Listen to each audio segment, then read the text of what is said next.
Hello, citizens of the verse. This episode of the Shipyard is all about utility hardpoints. We'll begin by listing a few things that they all have in common. First, you can only attach utility items to them, which means there'll be no swapping a utility item out for weapons or missiles. Like all hardpoints, they go by a numerical size system. Some utility items are bespoke to a particular ship and cannot be removed or placed onto another hardpoint. Even though you can swap out some utility items, it may still not make your ship as effective at something as a dedicated ship would be in that same area. For instance, you could swap out the Terrapin's radar dish for a mining laser, but it's still not going to be as efficient as something like a prospector would be at mining.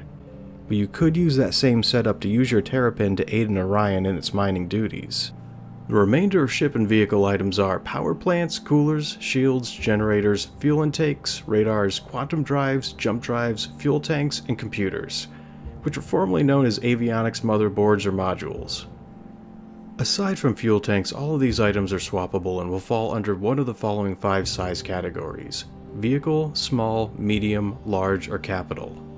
Each item port will be restricted to a single type and size, meaning that you cannot put a power plant on an item port that was designed for a cooler, nor can you swap 2 small shield generators out for a medium-sized one. The jump in output between items is roughly a 3-to-1 ratio, so that 3 small items would roughly give the same output as 1 medium-sized item. In addition to the size and class of an item, it will also have a grade. Grade A items are the best and usually comes with an additional sub-item slot in it.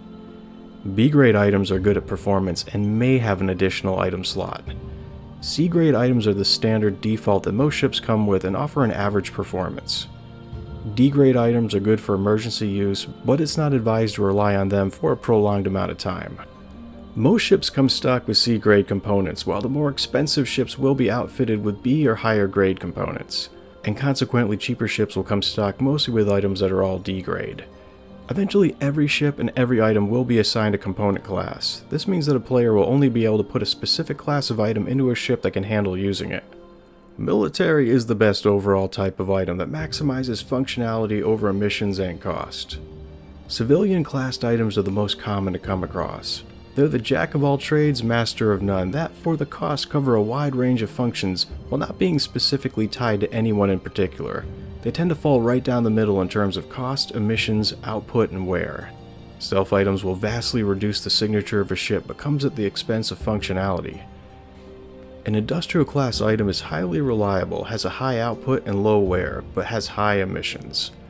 Competition class items have a higher performance than the military class, but this comes at the expense of durability and stealth, essentially prioritizing performance over everything else.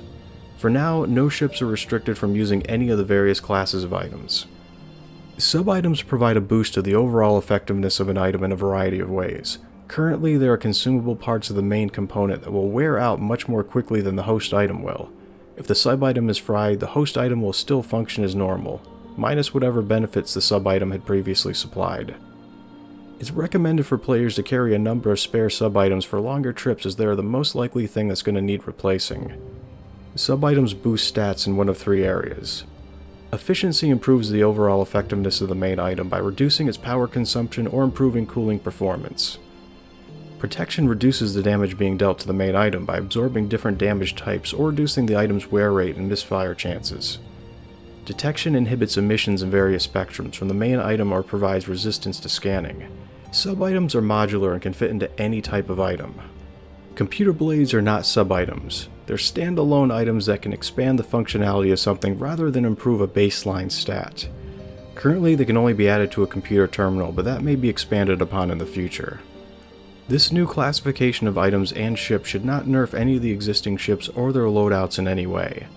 And lastly, there's still more items on the way that can be swapped out of ships that are still in the planning phase, like scanners, batteries, and armor. Thanks for watching, and hope that you'll return again for more Star Citizen information.